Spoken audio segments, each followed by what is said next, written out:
What is up with it, y'all? It's Coffee.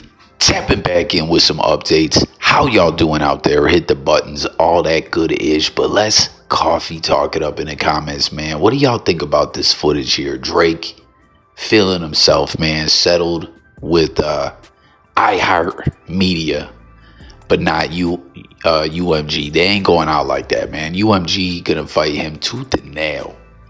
Pause. I think there's a pause in there, but what the fuck is Drake wearing in this footage? Some old fuzzy bell-bottom pajamas in a casino or club or whatever the fuck this is that apparently he rented out just to sit there and play stake and gamble by himself. I don't know, man. I feel like Drake is getting weirder and weirder, man. What do y'all think? Is this just some ad, or did Drake really do this? Because we know this gambling revenue is serious online, man. These celebs is getting crazy paydays to promote these gambling platforms, and I'm trying to find out what y'all think. If you think this is just a ploy, or did Drake really do some ish like that? And if he did, do you think that that's type weird?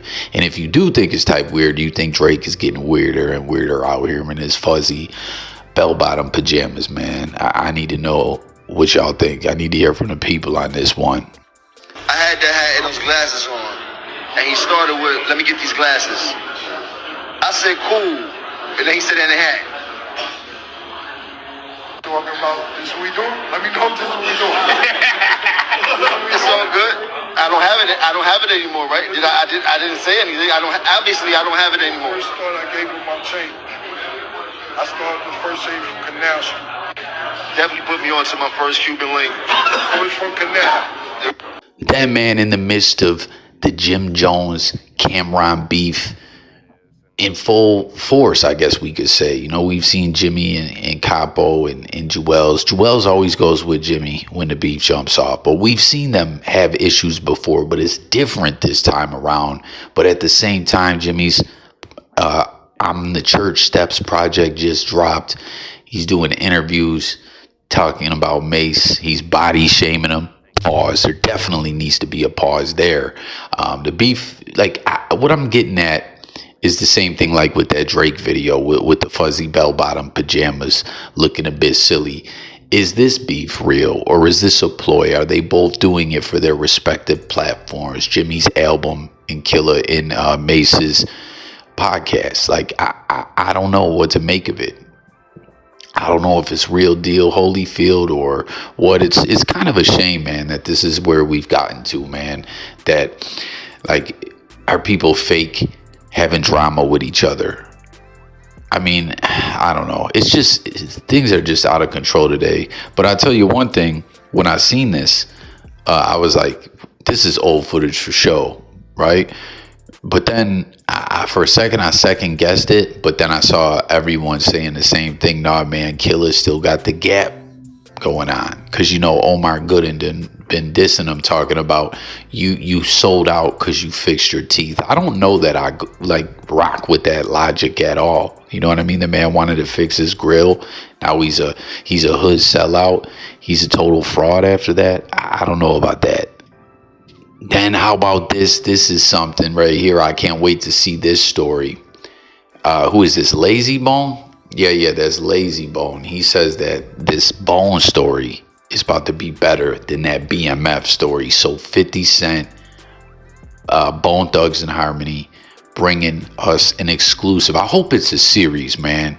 Do y'all feel me on that? Like nowadays, you got the limited series where it's like 4, 5, 6 episodes.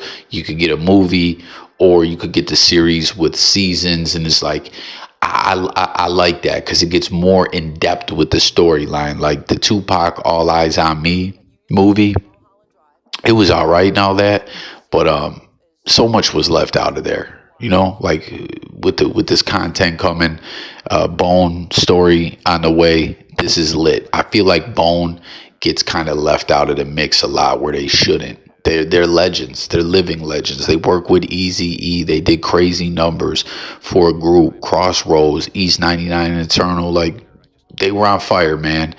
And as time has passed, you don't hear from them as much. But this is going to be great for just the Bone legacy. You know what I'm saying? Because That's the way it goes in the blogosphere. A series is going to come out. People are going to reshare clips from it on TikTok, on the gram. People are going to talk about it in the Twitter sphere, in the blogosphere, all over the place. People are going to make YouTube videos breaking down the episodes and going over different highlights from Bone's career and what's going to happen as an effect from all of that.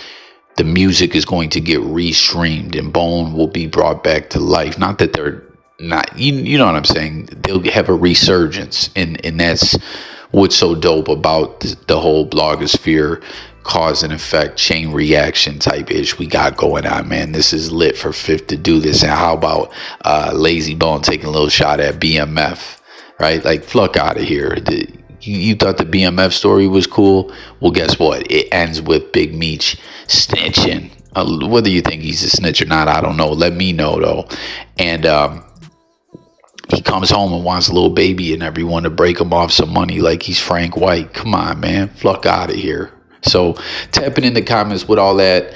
One last clip we're going to leave you guys with on the way out, and then the video will conclude. Again, don't forget to coffee talk it up with me. As always, need to hear from the people on all the different topics. That's how we do it over here if you're new. And subscribe. New videos dropping all the time.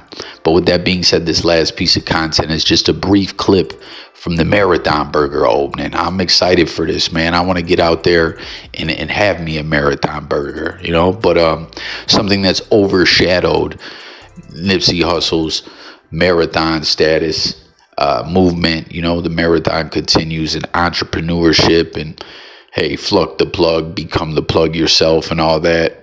Fix your credit, learn about business loans, just hustle in the house, right?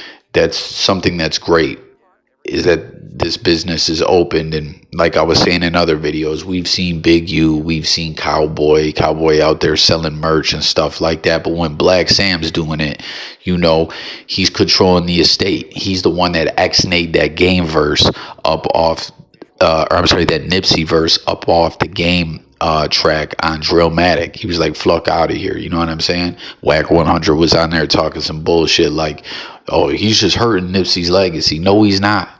He don't want it associated with the bullshit you do with your artists and the whack shit you've been talking for clicks and views, like a straight bumpy head crater face sucker. You know what I mean? Fuck out of here with that. And you know, but that whole thing is what was tied to, I think, let me know if you agree, that viral confrontation between Black Sam and Rockstar. You know, Rockstar had an affiliation with Wack 100, and Black Sam was like, yo, I mean, y'all seen the way it went. I'll leave it at that. So thanks for watching.